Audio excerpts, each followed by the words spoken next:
certeza serão arquivados. E fiz isso porque não tinha dinheiro, não fiz dinheiro na vida pública. A partir daí, esse cidadão... Por os mais jovens. O caminho que temos pela frente é desafiador.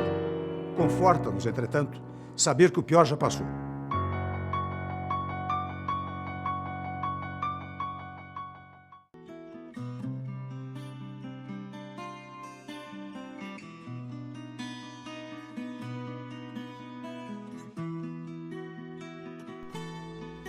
Brasil.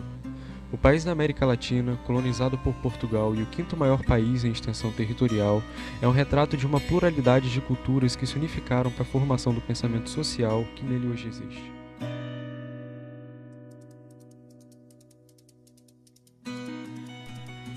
Para falarmos da formação do Estado brasileiro, precisaremos voltar no tempo e destacar alguns fatores que foram fundamentais para a construção do pensamento político e social do Brasil. Toda a estrutura da nossa sociedade colonial teve sua base fora dos meios urbanos. O século XIX trouxe consigo grandes mudanças no que se refere a questões sociais no país, principalmente nos seus últimos anos. A sociedade brasileira, nesse período, era composta por diversos grupos nas camadas sociais, mas há de se destacar dois grupos em especial, os senhores de engenho e os escravos.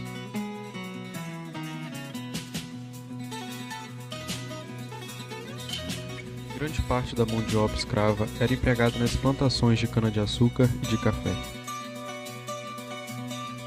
O engenho, assim, constituía um organismo completo e independente. Eles tinham tudo o que necessitavam. A presença do negro representou sempre fator obrigatório no desempenho dos latifúndios coloniais. O século XIX proporcionou à sociedade brasileira a oportunidade de formação de um corpo científico capacitado a estudar as especificidades do país. Foi nesse período que surgem as primeiras escolas de Direito e Medicina do Brasil.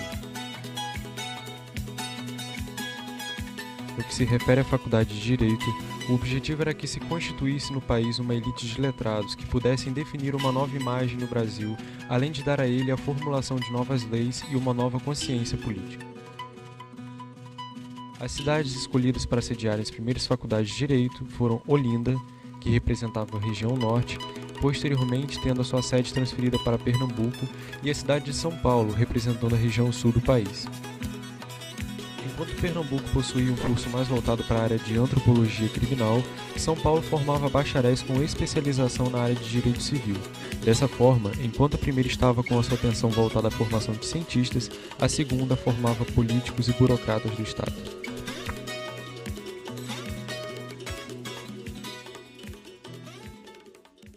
No que diz respeito ao modelo de gestão do Estado brasileiro nesse período, mesmo não sendo concebido de forma esquematizada, o patrimonialismo foi o primeiro modelo a ser observado.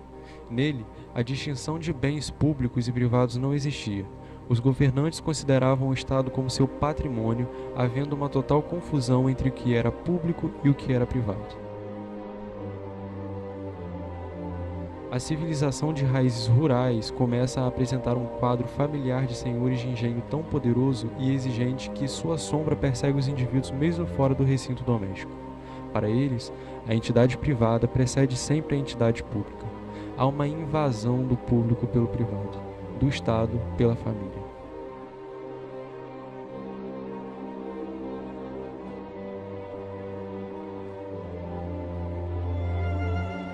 No que se refere à administração pública no final do século XIX, o que se pode perceber é uma forma de governo amplamente centralizada em dois principais estados do país, São Paulo e Minas Gerais.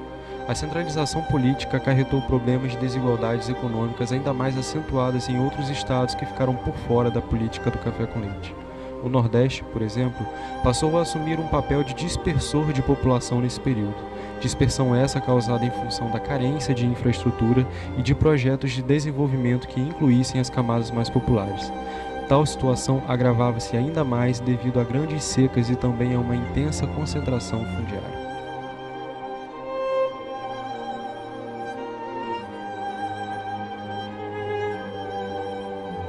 Mas a ideia é do homem cordial como homem que reage conforme seu coração, né? Capaz de, pro bem e pro mal, capaz de grandes fusões amorosas e capaz de inimizades até violentas. E o brasileiro tem um pouco essa característica, e acho que ainda tem, de levar tudo por esse lado, de ser incapaz, às vezes, de seguir uma hierarquia, de obedecer uma disciplina muito rígida. A vontade que ele tem de travar contatos amistosos, criar intimidade, encurtar distâncias, né? Isso continua existindo, acho, essa informalidade. Ele é avesso às formalidades, não gosta apesar de ser descendente, né, nossos ascendentes portugueses são muito formais. O brasileiro não, ele criou essa informalidade natural. Isso continua existindo, agora, como eu dizia, é para o bem e para o mal, né? Quer dizer, dependendo de circunstâncias, ele pode ser, o brasileiro pode dar numa raça generosa, né? Ou num povo até triste e amargurado.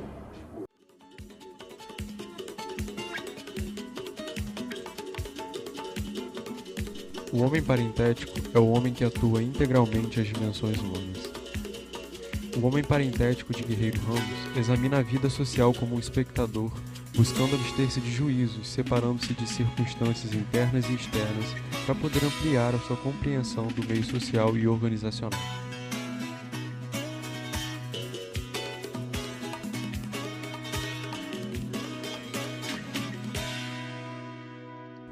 O adjetivo parentético de Guerreiro Ramos provém dos estudos realizados acerca da capacidade psicológica do indivíduo de desvincular-se de realidades internas e externas, ou seja, suspender, de colocar entre parênteses a si mesmo, ele e o mundo, de forma que ele consiga perceber a situação em que está inserido.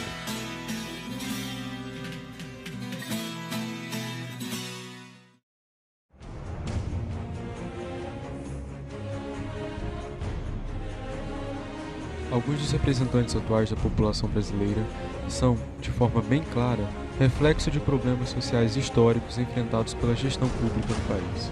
O patrimonialismo, nepotismo e outras mazelas no gerencialismo público ainda permeiam entre aqueles que foram escolhidos pelo povo. Mas, até quando? Seria possível termos um Estado livre de tais mazelas?